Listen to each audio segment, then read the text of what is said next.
முதல எழுத்தெல்லாம் ஆதி பகவன் முதற்றே உலகு. அகர முதல எழுத்தெல்லாம் ஆதி பகவன் முதற்றே உலகு. கற்றதனால் ஆய பயனென்கொள் வாளறிவன் நற்றால் தொழார் எனின். மலர்மிசை ஏகினான் மானடி சேர்ந்தார் நிலமிசை நீடு வாழ்வார். வேண்டுதல் வேண்டாமை இலான் அடி சேர்ந்தார்க்கு ஆண்டும் இடும்பை இலர். தனக்கு ஓமை இல்லாதான் தாழ் சேர்ந்தார் கல்லால் மனக்கவலை மாற்றல் அரிது. அறவாழி அந்தணன் தாழ் சேர்ந்தார் கல்லால் பிறவாழி நீத்தல் அரிது. பிறவி பெருங்கடல் நீந்துவர் நீந்தார் இறைவன் அடி சேராதார்.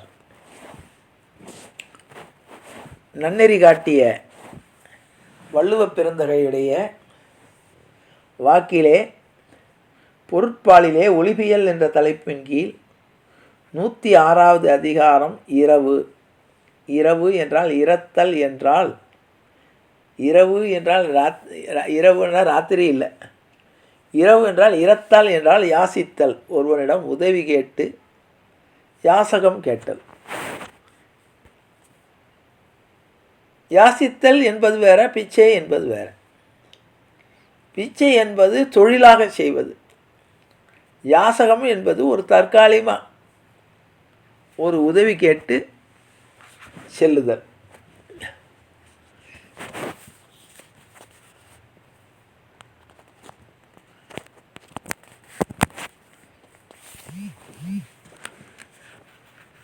ஒரு பொருளை யாசித்தல், எனக்கு ஒன்று வேணும் என்று கேட்டல். அந்த கேட்பவனுடைய நிலை, கொடுப்பவனுடைய நிலை, இதை பற்றி அவனுடைய மனநிலை எப்படி இருக்கும், எப்படிப்பட்டவரிடம் இரவு கேட்க வேண்டும். இரவுங்கிறது வந்தது தான் இரவல். எப்படிப்பட்டவரிடம் கேட்க வேண்டும், கேட்பவனுடைய நிலை எப்படி இருக்கும், கொடுப்பவனுடைய தகுதி என்ன, இதை பற்றி வள்ளுவர் என்ன சொல்கிறார் என்பதை காண்போம். இரத்தக்கார் காணின் கரப்பின் அவர் பழி தம் பழி என்று. தகுதியுள்ளவரை கண்டால் அவர் பால் இறந்து கேட்கலாம். அவர் தம்மிடம் ஏதும் இல்லை என்று ஒளிப்பாரானால் அவருக்கு பழியே என்று கேட்பவருக்கு பழியில்லை. இது கொஞ்சம் புரிகிறதுக்கு கஷ்டமாக இருக்கும். ஒரு உதாரணம், தகுதி உள்ளவரை கண்டால் அவர் பால் இறந்து கேட்கலாம். அதாவது ஒருத்தர் வசதி உள்ளவர்னு நம்ம நினைக்கிறோம், அவர்கிட்ட நாம் போய் உதவி கேட்கலாம். அல்லது அவர் 10 பேருக்கு உதவி பண்ணுறவர்னு வச்சுக்குவோம். உதவி செய்யக்கூடிய ஒரு மனப்பான்மை உள்ளவர் என்று நமக்கு தெரிகிறது. அவரிடம் போய் நாம் யாசிக்கலாம். அப்படி அவர் உதவி செய்ய மறுத்தாரானால், அதாவது ஒன்று அவருடைய இயலாமையினாலோ அல்லது விருப்பமில்லாமல் அவர் அதை மறுத்தார், அந்த உதவி செய்ய மறுத்தாரானால் அவருக்கு பழியே என்று கேட்பவருக்கு பழி இல்லை. அப்போ அதை அவர் மறுத்தவருடைய குற்றமே அல்லி இவருக்கு எந்த வகையான கேவலமோ குற்றமோ கிடையாது கேட்டவருக்கு. இன்பம் ஒருவருக்கு இரத்தல் இரத்தவை துன்பம் உறா அவரின். ஈவாரது நல்லுணர்வால் இறந்த பொருள்கள் துன்பமின்றி வருமானால் அவ்வாறு இறந்து நிற்றதும் ஒருவனுக்கு உலகில் இன்பம் தருவதாகும். அதாவது கொடுக்குறான் ஒருத்தன், கொடுக்கக்கூடிய ஒருவன் நல்லுணர்வால் எந்த வகையான துன்பமும் இன்றி அவன் நல்ல உணவோடு உதவி பண்ணணும்னு ஒருத்தன் பண்ணினான்னா அவன்கிட்ட உதவி கேட்டவனுக்கும் பெருமை ஆகும். அவனுக்கும் அதுக்கு உதவி கேட்டதுக்கு சந்தோஷமாக இருக்குமா. நல்லவன்கிட்ட போய் சரியான ஆளை பார்த்து நம்ம உதவி கேட்டிருக்கோணும். ஏன்னா உதவி கேட்பவன் கூசிட்டு தான் கேட்பான். கையை ஒருத்தர் யாசகம் கேட்க போகும்போது கூனி குறுகி தான் யாசகம் கேட்க முடியும், கௌரவமாக கேட்க முடியாது. அதை கூட நல்லவனிடம், உயர்ந்த குணம் உள்ளவனிடம் நாம் கேட்கக்கூடிய சூழ்நிலை ஏற்பட்டால் அது நமக்கு இன்பமாகவே அமையும். கரப்பிலா நெஞ்சின் கடனறிவார் முன்னின்றி இறப்புமோர் உடைத்து. ஒளிப்பறியாத நெஞ்சமுடைய மானம் அறிபவரின் முன்னே போய் நின்று அவரிடம் ஒரு பொருளை இறந்தாலும் அப்படி இறப்பதும் வறியவர்க்கு ஒரு அழகாகும். ஒளிப்பறியாத நெஞ்சமுடைய மானம் அறிபவர்கள், ஒருத்தன் உதவி பண்ணக்கூடியவன் நம்மிடம் உதவிக்கு வருபவனுடைய நிலையை அறிந்து அவனுக்கு அதாவது கருணையுள்ளவனாக இருந்து உதவி பண்ணக்கூடிய மனம் படைத்தவனிடம் ஒருவன் போய் யாசகம் கேட்டால் கேட்பவனுக்கு அந்த வறியவனாக இருப்பதற்கு அதுவே ஒரு அழகாகும். இது ஒரு அருமையான குரல். ஏன்னு கேட்டால், சில பேர் யாசகம் ஒருவனுக்கு உதவி செய்யும் போது அவன் என்ன மனப்பான்மையில் உதவி பண்ணுவான்னு கேட்டால், நம்மை கடவுள் கொடுக்கக்கூடிய இடத்திலே வைத்திருக்கிறான், அவனை கேட்கக்கூடிய இடத்துல வைத்திருக்கிறான். ஆகவே நாம் அவனுக்கு உதவி செய்ய வேண்டியது நம்முடைய கடமை என்று மனது உவந்து உதவி செய்தானால் அவனிடம் யாசகம் வாங்குபவனுக்கும் பெருமையே ஆகும். இரத்தலும் ஈதலே போலயம் காத்தல் கனவிலும் தொற்றாதார் மாட்டு. தமக்கு உள்ளதை கனவிலும் ஒழிப்பதற்கு அறியாதவரிடம் சென்று ஒரு பொருளை வறியவர் இறந்து கேட்பதும் ஈதலைப் போலதே சிறந்ததாகும். இது அருமையான குரல். தமக்கு உள்ளவதை கனவிலும் ஒழிப்பதற்கு அறியாதவரிடம், இப்போ ஒருத்தர் பணம் இருக்குது, ஆனால் அவர் இருக்கு என்பதை ஒத்துக்கொள்பவராக இருந்து உதவி செய்து வராங்க. சில பேர் பணத்தை வச்சுக்கிட்டே இல்லைம்பான், இப்போ தான் வேற ஒருத்தருக்கு கொடுத்தேம்பான். அப்படி இல்லாமல் தன்னிடம் அப்போ ஒருத்தர் போகும்போது அவர்கிட்ட இருந்தால் கண்டிப்பாக உதவி செய்வார் என்ற நிலையில் உள்ள ஒருவரிடம் உதவி கேட்பது என்பது அது கேட்பவர்களுக்கும் அது கேட்பதை சிறந்ததாகும். அப்புறம் கரப்பிலார் வையகத்து உண்மையார் கண்ணின்றி இறப்பவர் மேற்கொள்வது. முன்னால் நின்ற போதே அருளோடு அவருக்கு உதவி வருகிறவரும் இருப்பதனாலே தான் உயிரை காக்கும் பொருட்டாக இறக்கும் சிலரும் உலகில் உள்ளனர். அப்போ உதவி செய்யக்கூடிய மனப்பான்மை உள்ளவர்கள் இருப்பதனால் இந்த உலகத்திலே ஆவதனால்தான்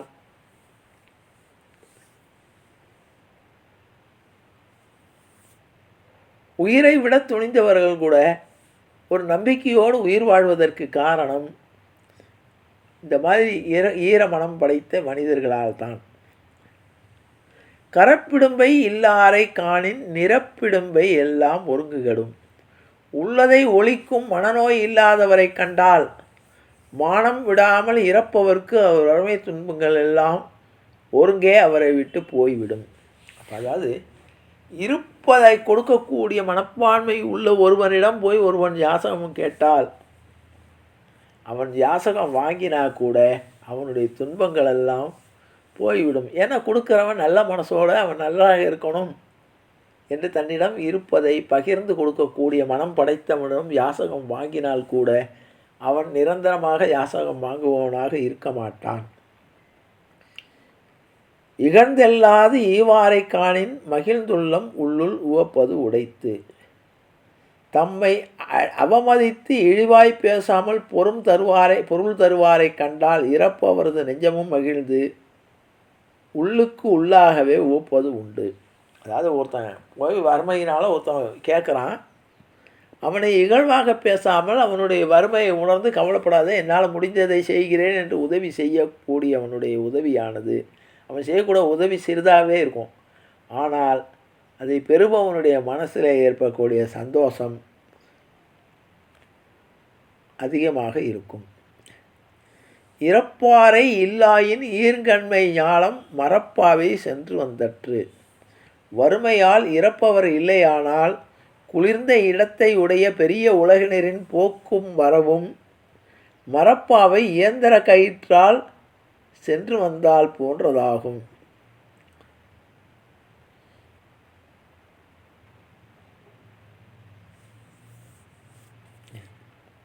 ஈவார்கண் என்னுள்ளாம் தோற்றம் இறந்துகோள் மேவாவர் இலா அக்கடை. நம்மிடம் வந்து ஒரு பொருளை இறந்து கொள்பவர் எவரும் இல்லாத போது கொடுப்பதற்கு விரும்புபவர்களுக்கு உலகத்திலே என்ன புகழ்தான் உண்டாகும். சரி, ஒவ்வொருத்தன்ட்ட நிறைய பணம் இருக்குது, உதவி செய்யணும்னு மனமும் இருக்குது. ஆனால் அவனுடைய உதவியை ஏற்றுக்கொள்ளக்கூடிய அளவுக்கு யாரும் இல்லை. அதாவது வறுமையிலே யாரும் இல்லை, எல்லாரும் சந்தோஷமாக இருக்கிறார் என்றால் அவனிடம் இருக்கக்கூடிய செல்வம் அவனுக்கு சந்தோஷத்தையோ புகழையோ கொடுக்காது. உண்மைதானே இது? நம்மிடம் இருக்கக்கூடிய பணம் யாருக்காவது ஒரு வறியவருக்கு உதவினால் நமக்கு புண்ணியங்கிறது ஒரு பக்கம், ஒரு ஆத்ம திருப்தி இருக்கும், புகழ் கிடைக்கும், அவனை புகழ்வார்கள்.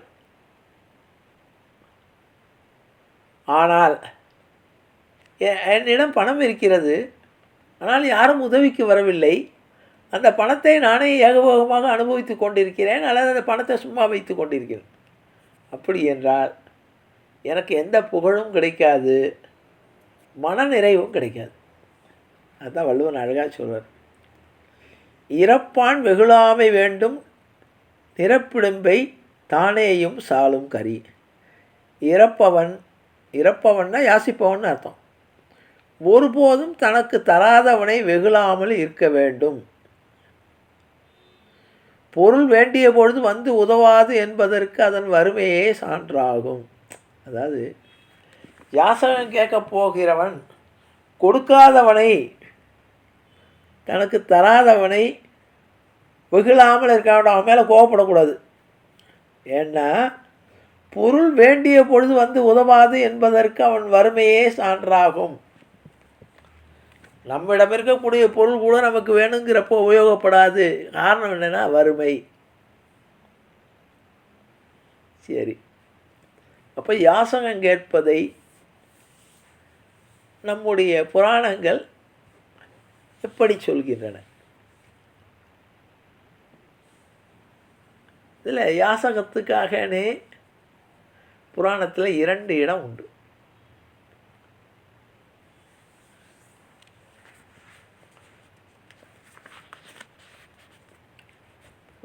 பகவானே யாசகம் கேட்டவன் தான். மகாபலி யாகம் பண்ணுறான். மகாபலியுடைய யாகத்தை தடுக்க வேண்டும் என்ற அவனுடைய ஆசான் சுக்கராச்சாரியாரிடம் கேட்கிறான். நான் என்ன செய்தால் இந்த உலகத்தில் நீடித்து வாழலாம்? என்னுடைய அசுரர் குலமெல்லாம் அழிந்து விட்டது, அதர்ம வழியில் போய் நான் என்னுடைய புகழ் நீடித்து இருக்கணும், நான் சாகாமல் இருக்க வேண்டும் என்றால் என்ன பண்ணணும்னு. அப்போ அவருடைய குலகுரு சுக்கராச்சாரியார் சொல்கிறார், தானமும் தர்மமும் செய்தவன் என்றும் அழிவில்லாமல் வாழ்வான். இன்றைக்கி அப்படித்தானே? அதுக்காக கம்பன் சொல்லுவான், ஈயார் அன்றி இருந்தவர் யாரேன்னு. எவன் கொடுத்தானோ அவன் இந்த உலகத்தில் அவன் சென்ற பின்னும் அவன் பேர் பேசப்படும். இன்றைக்கி கர்ணன் வள்ளலாக இருந்தான், எத்தனையோ வள்ளல்களை பற்றி பேசுகிறோம். நம்ம காலத்தில் எம்ஜிஆரை பற்றி பேசுகிறோம். அவர்கள் இறந்து போனாலும் அவர்கள் வாழ்ந்து கொண்டு இருப்பார்கள். உயிரோடு இருக்கிறவனுக்கு என்ன மரியாதை இருக்கோ அதே மரியாதை அவர்கள் இறந்த பின்னும் அவர்களுக்கு இருந்து கொண்டிருக்கும். அதான் ஈந்தவர் அன்றி இருந்தவர் யாரேன்னு. இந்த உலகத்தில் யாரெல்லாம் இருந்தவர்னா யார் யாரெல்லாம் கொடுத்து உதவி பண்ணியிருக்கார்களோ அவர்கள் என்றும் நிரந்தரமாக இந்த உலகத்தில் இருப்பார்கள், அவரால் பேசப்படுவார்கள். மற்றவர்கள்லாம் காத்தோடு காத்தா போயிடுவாங்க, அவங்க இருந்த இடம் தெரியாமல் போயிடுவாங்க. உதாரணத்துக்கு சொல்லணும்னா புராணங்களில் தான் கர்ணன் நம்ம பார்த்ததே இல்லை. எத்தனையோ வள்ளல்கள், பாரி, ஓரி, எத்தனையோ பேர்களை சொல்கிறோம்.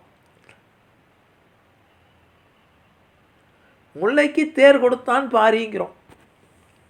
அவன் என்னென்ன கொடுத்தான்னு தெரியாது. ஒரு ஒரு முல்லை செடி வாடுகிறதுன்னு தன்னுடைய தேரை கொடுத்தானா. பேகன் ஒரு மயில் மழை நேரத்தில் தோகை விரித்து ஆடுகிறது, அதை பார்த்தவனுக்கு மயில் குளிர்னால் கஷ்டப்படுகிறது என்று நினைத்து கொண்டு தன்னுடைய மேலாடையை போற்றினானாம். இந்த மாதிரி செயல்கள். சிபி சக்கரவர்த்தி தன்னுடைய தொடையை அறுத்து பருந்துக்கு இரையாக கொடுத்தான், ஒரு புறாவை காப்பாற்றணும்னு. இப்படி கொடுத்தவர்களை இன்று வரை பேசி கொண்டிருக்கிறோம். அதான் அழகாக சொன்னார், ஈந்தவர் அன்றி இருந்தவர் யாரே. சரி, ஆனால் அது கேட்க போவர்களுடைய யாசகம் கேட்டு போகிறவருடைய நிலைமை எப்படி தெரியுமா இருக்குது? அவர்கள் எவ்வளவு உயர்ந்தவர்களாக இருந்தாலும் அவர் கை தாழ்ந்து இருக்கும். அவர் கை தாழ்ந்து இருக்குமா? ஏன்னா வாங்குறவன் கை தாழ்ந்து இருக்கும், கொடுக்குறவனுடைய கை உயர்ந்திருக்கும்.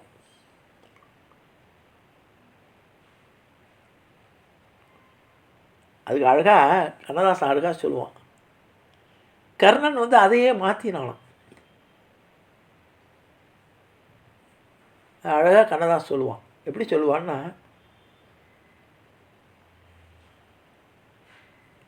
கர்ணன்ட்ட போனவங்க கர்ணன்ட்ட வந்து கர்ணன் வந்து தன்னுடைய கை உயர்ந்திருக்காதான், அவன் என்ன பண்ணுவான், அவன் கை தாழ்ந்துருக்குமா, கீழே வைத்து கொண்டு அவன் கையை வச்சு நீ எடுத்துக்கொள்வாமா.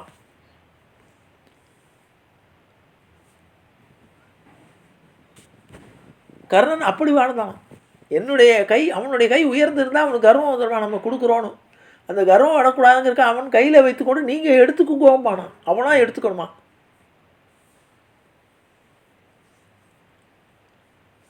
அதனால தான் கர்ணன் இன்னைக்கு வரைக்கும் சொல்கிறோம்.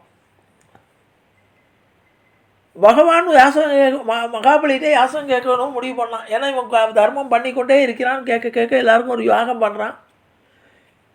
அப்போ தேவர்களெல்லாம் போய் முறையிடுகிறார்கள் பெருமாள்கிட்ட, சுவாமி இவன் தர்மம் பண்ணுறான், இவன் தர்மம் பண்ணி இவன் வந்துட்டான்னா இவன் என்னதான் இருந்தாலும் அரக்கர்கள் குலத்தில் வந்தவன், நம்ப முடியாது. ஏற்கனவே அரக்கர்கள் தவம் பண்ணி வரமெல்லாம் வாங்கி கொண்டு சாகா வரம் பற்றி எங்கெல்லாம் துன்பப்படுத்திட்டு, ஆகவே இவனுடைய யாகத்தை தடுத்து நிறுத்துங்க, இவனுடைய தர்மத்தை நிறுத்துங்கள். இவன் தர்மம் பண்ணி யாகத்தை பூர்த்தி பண்ணிட்டான்னா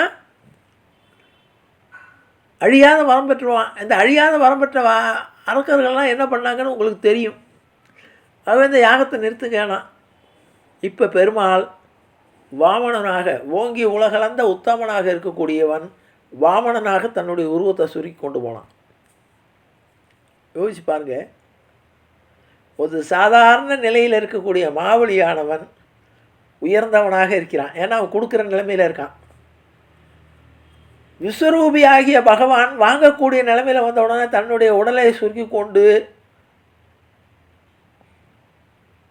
1.25 அடி உயரமுள்ள வாமனனாக போய் யாசகம் பண்ணுறான். அதான் சொல்றார் வள்ளுவன். ஆனாலும் யாசிப்பது கூட உயர்ந்ததாகும். ஏன்னா யாசகம் யார்கிட்ட கேட்க போகிறோமோ அதை வைத்து யாசகமே பெருமைக்குரியதாகும். பகவான் யார்கிட்ட கேட்க போகிறான்? மகாபலிகிட்ட கேட்க போகிறான். மகாபலி என்பவன் பிரகலாதனுடைய வம்சத்தில் வந்த பேரன். அதனால நேராக போயிட்டான்.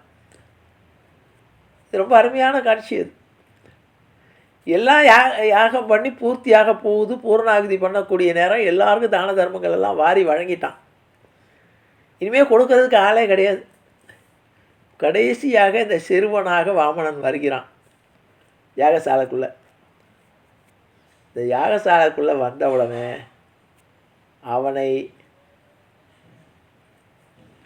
சுக்கராச்சாரியார் புரிந்து கொண்டார், வந்திருப்பவன் கடவுள் தான்.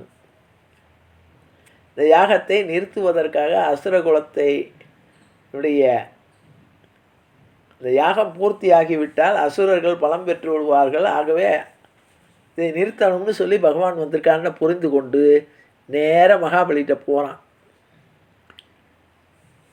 அதுக்குள்ளே இந்த குழந்தை வந்துடுத்து. உடனே அந்த குழந்தைக்கு 1.25 அடி உள்ள உயர குழந்தை வாமனன் அழகாக உச்சி குடுமி உத்திரியங்களோடு தேஜஸோடு பகவான் வந்திருக்கார். குழந்தையை பார்த்த உடனே மகாபலிக்கு ரொம்ப சந்தோஷம். பாப்பா குழந்தை அந்தன சிறுவனாக வரார், உனக்கு என்ன குழந்தை வேணும் அப்படின்னு. இந்த குழந்தை சொன்னது, எனக்கு 2 அடி நிலம் வேணும், 3 அடி நிலம் வேணும் அப்படின்னு. 3 அடி போருமாப்பா, இந்த உலகமே எனக்கு சொந்தமாக இருக்குது, 3 அடி வைத்துக்கொண்டு என்ன பண்ணுவேன்? ஒரு பெரிய ஃப்ளாட்டு தரேன், ஒரு வில்லா தரேன், ஒரு அப்பார்ட்மெண்ட்டில் இடம் தரேன். இந்த குழந்தை சொன்னது, எனக்கு அதெல்லாம் வேண்டாம், 3 அடி நிலம் போதும்னுது.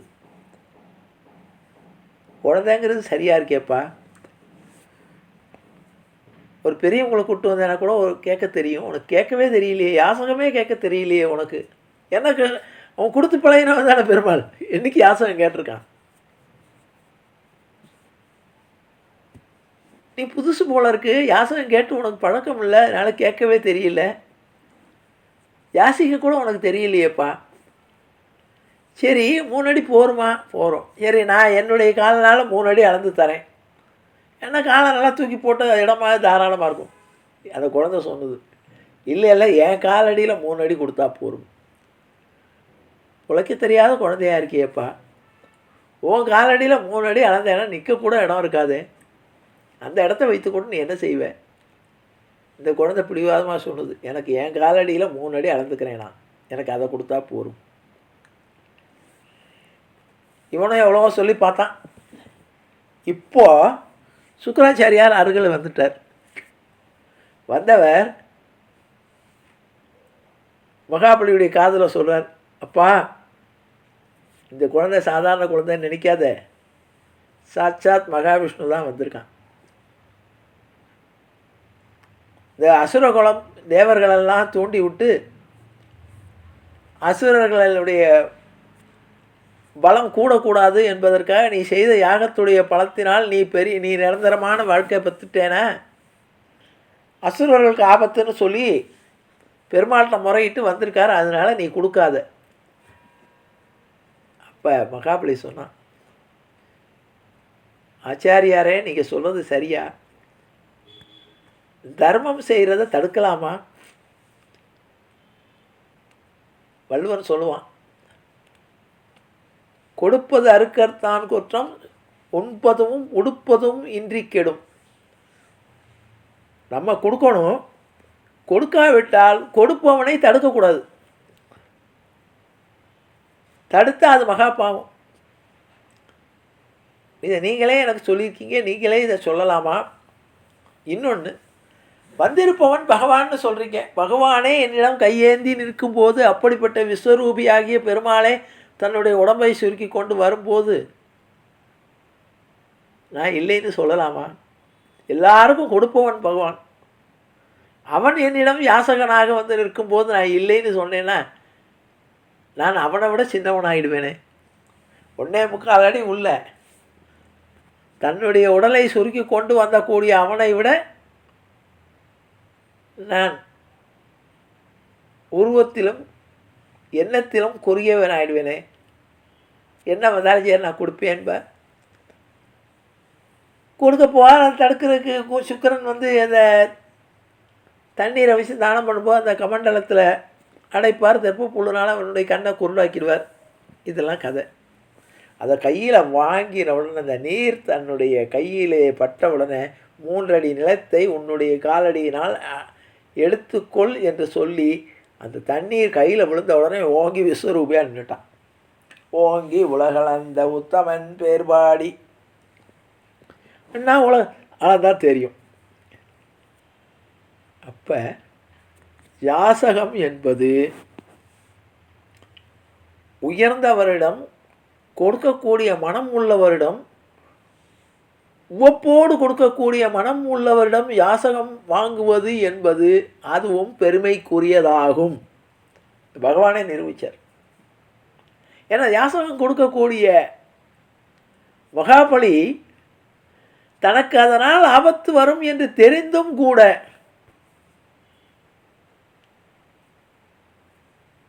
தன்னுடைய ஆச்சாரியாராகிய சுக்கராச்சாரியார் தடுத்தும் கூட அதை மீறி கொடுத்தான்.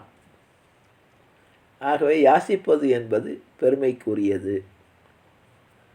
அடுத்தது மகாபாரதத்தில் தெரிஞ்ச கதை தான், இருந்தாலும் அனுபவிப்போமே. நல்ல ருசியான சாப்பாடை எத்தனை தடவை சாப்பிட்டாலும் அழுக்காதான் இல்லையா?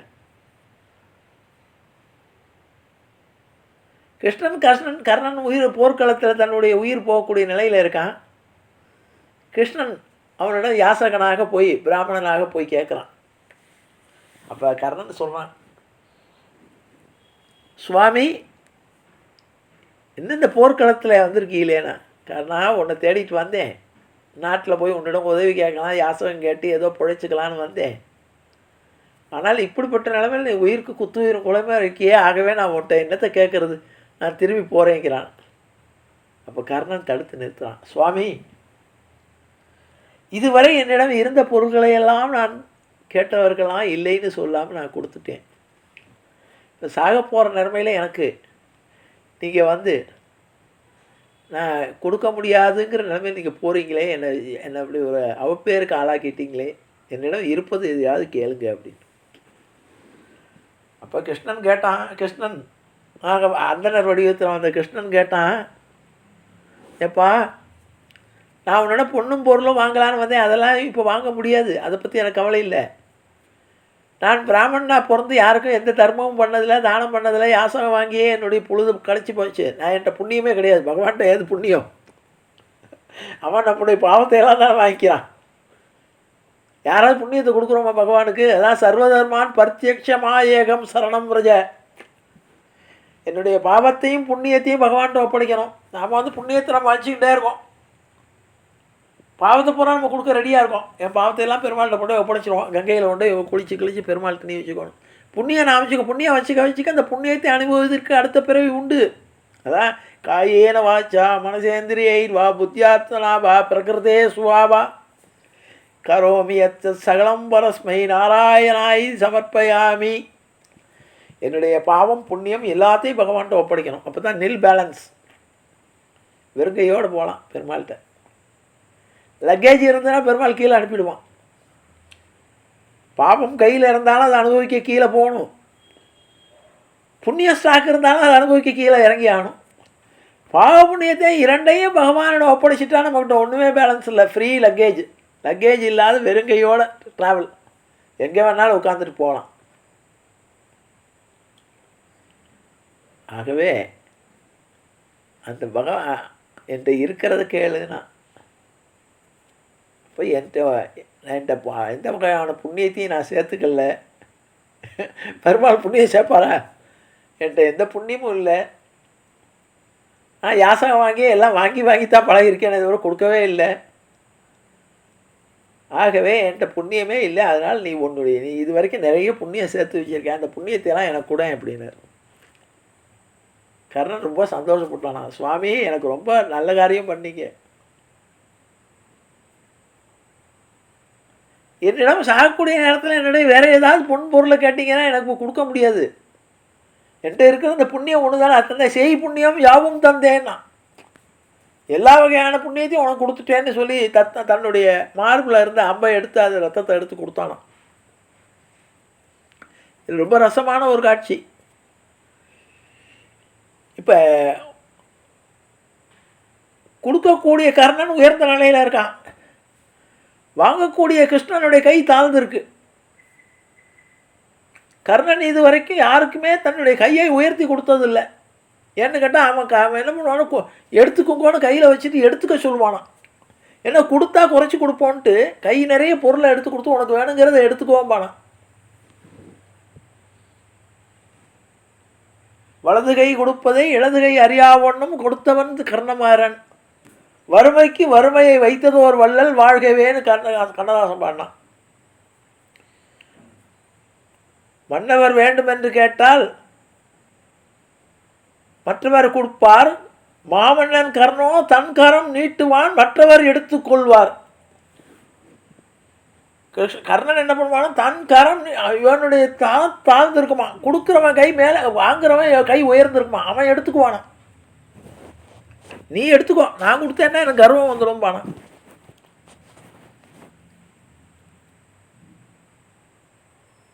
அதாவது வறுமைக்கு உதவுறத கூட தான் பெருமையாக எடுத்துக்கல, நீ எடுத்துக்கோ அப்படின்னு கொடுத்தானா. ஆனால் தன்னுடைய கை உயர்ந்த இடம் இறந்தோன்னா கிருஷ்ணனுக்கு கொடுக்கும். ஏன்னா இவன் போர்க்களத்தில் இவன் படுத்துட்ருக்கான். மண்டியிட்டு கிருஷ்ணன் கேட்குறான் எனக்கு உதவி வேணும்னு. அப்போ தன்னுடைய மார்பிலேருந்து எடுத்து அம்பை எடுத்து தன்னுடைய கையில் இருக்கக்கூடிய ரத்தத்தினால கொடுத்தானான். என்னுடைய செய்புண்ணியம் யாவும் தந்தேன்னு தத்தம் பண்ணானான். இப்போ இவனுடைய கை, கர்ணனுடைய கை உயர்ந்திருக்கு, கிருஷ்ணனுடைய கை தாழ்ந்திருக்கு. இதை வாங்கின இந்த ரத்தம் பட்டு இவனுடைய கிருஷ்ணனுடைய கையில் பட்ட உடனே கிருஷ்ணன் விஸ்வரூபி ஆயிட்டான். சாந்தாகாரம் புஜகசயனம் பத்மநாபம் சுரேஷம் விஸ்வாதாரம் ககன சதுர்ஷம் மேகவர்ணம் சுபாங்கம்னு ஆகாயத்துக்கு பூமிக்கு விஸ்வரூபியாக எடுத்துனா. அப்போ கிருஷ்ணன் கர்ணன் அவனை பாராட்டுறான். இப்போ இந்த இவனுடைய கை, இந்த கொடுத்தவனுடைய கை ரத்தம் இவனுக்கு பட்ட உடனே கிருஷ்ணன் கேட்டான் உனக்கு என்ன வேணும்னு கேட்டானான். இவன் கேட்க யாசகம் கேட்க வந்தவன் யாசகத்தை வாங்கின உடனே தான் யாருன்னு காட்டினான். காட்டின உடனே உனக்கு என்ன வேணும்னு கேட்டான். அப்போ கர்ணன் சொன்னான் இந்த பிறவி மாத்தினாலே எத்தனை பிறவி எடுத்தாலும் நான் வர்றது கேட்கவருக்கு இல்லைன்னு சொல்லாத மனசை கொடுனானா. கிருஷ்ணன் அவனுக்கு மோட்சத்தை கொடுத்தான். ஏன் மோட்சத்தை கொடுத்தான்னா பின்னால் அழகாக சொல்வார்கள். எல்லா தர்மபுத்திரர்கள் எல்லாம் சொர்க்கத்தில் போய் பார்த்தா கர்ணன் சொர்க்கத்தில் இருக்கானா.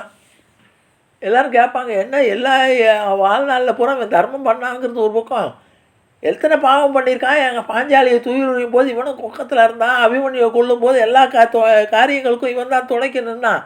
இவன் சொர்க்கத்தில் இருக்கானேன்னு அப்போ சொன்னான். இவன் தன்னுடைய பாவ புண்ணியங்கள் அத்தனையும் கடைசியில் சாகும்போது சர்வதர்மான் பரித்தியக்ஷமா ஏகம் சரணம் பிரஜான சரணாகதி பண்ணான். அவன்கிட்ட இருந்த ஸ்டாக்கு புண்ணியம் கொடுக்கும்போது என்னுடைய பாவங்குவோம் எல்லாத்தையும் நீ யோசிக்கணும் பகவான்கிட்ட ஒப்படைச்சிட்டு ஃப்ரீ லக்கேஜ் ஃப்ரீ ட்ராவலர் ஆகிட்டான். ஆகவே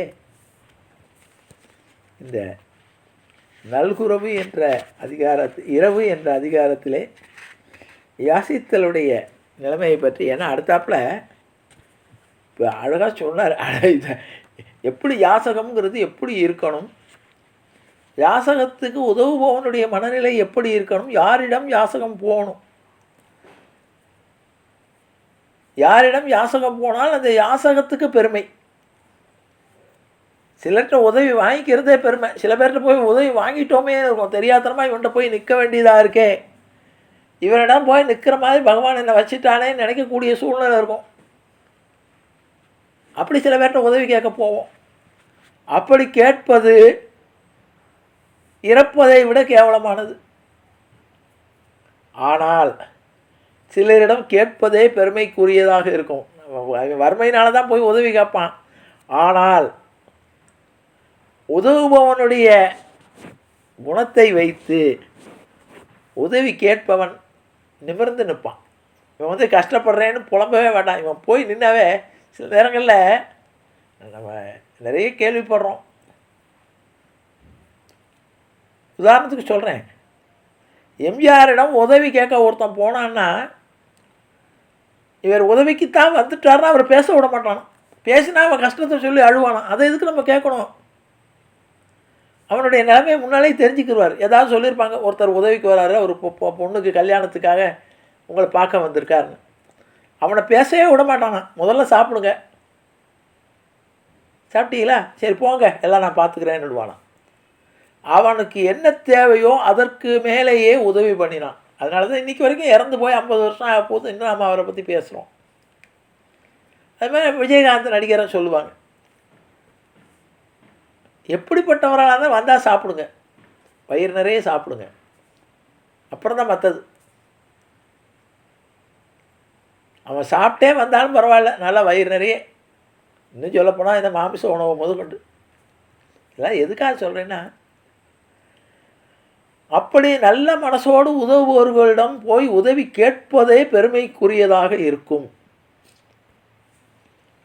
ஏன்னா போகிறவனுக்கு எந்த வகையான வெட்கமோ அவமானமோ ஏற்படாது. ரொம்ப சந்தோஷமாக உரிமையாக, ஏன்னா போன உடனே அவன் உதவி பண்ணுவானுங்கிறேன். சில நேரங்களில் உதவி கேட்க போகிறது ஏண்டான்னு இருக்கும். அதனால தான் பகவானே யாசகத்துக்கு போனப்போ தன்னுடைய நிலையை மாற்றிக்கொண்டு அழகான உடை அடித்து கொள்ளக்கூடிய பகவான் பட்டு பீதாம்பரம் முடித்து கொண்டவுடன் கிழிந்த வஸ்திரத்தோடு ஏழை பிராமணனாக கர்ணனிடம் போகிறான். ஓங்கி உலகளந்த உத்தமன் 1.25 அடி உள்ள வாமனனாக சிறு குழந்தையாக தன்னுடைய நிலையை சுருக்கி கொண்டு போகிறான் என்ற நிலையிலே காட்டி அதை பெருமையாக வாமனனாகட்டும் கிருஷ்ணனாகட்டும் ஏற்றுக்கொள்கிறான் என்பால் கொடுப்பவன் உயர்ந்தவனாக இருக்கிறான், மகாபலியாகட்டும் கர்ணனாகட்டும். அதனாலே அந்த யாசகம் என்பது பெருமைக்குரியதாக அமைந்தது என்பதை கூறி நிறைவு செய்கிறேன். ஜானகி காந்த ஸ்மரணே ஜெய ஜெய ராமராம் சத்குரு மகாராஜ் கி ஜெய ஆஞ்சநேய மூர்த்தி கி ஜெய. அறியாத பிள்ளைகளோம் அன்பினால் உந்தன்னை சிறுபேரழைத்தனம் சீறி அருளாதே இறைவா நீதாராய் பறையலொருபாவை எற்றைக்கும் ஏழையில் பிறவிக்கும் உந்தன்னோடு உற்றோமே ஆவோம் உனக்கே நாம் ஆட்செய்வோம் மற்றை நம் காமங்கள் மாற்றியலொரும்பாவாய் செங்கந்திருமுகத்தை செல்வத் திருமாலால் எங்கும் திருவருள் பெற்று நின்புறொரும்பாவாய். ஹரே ராம ராம ராம ஹரே ஹரே ஹரே கிருஷ்ண கிருஷ்ண கிருஷ்ண ஹரே ஹரே கோவிந்த நாம சங்கீர்த்தனம் கோவிந்தா ஹரி கோவிந்தா.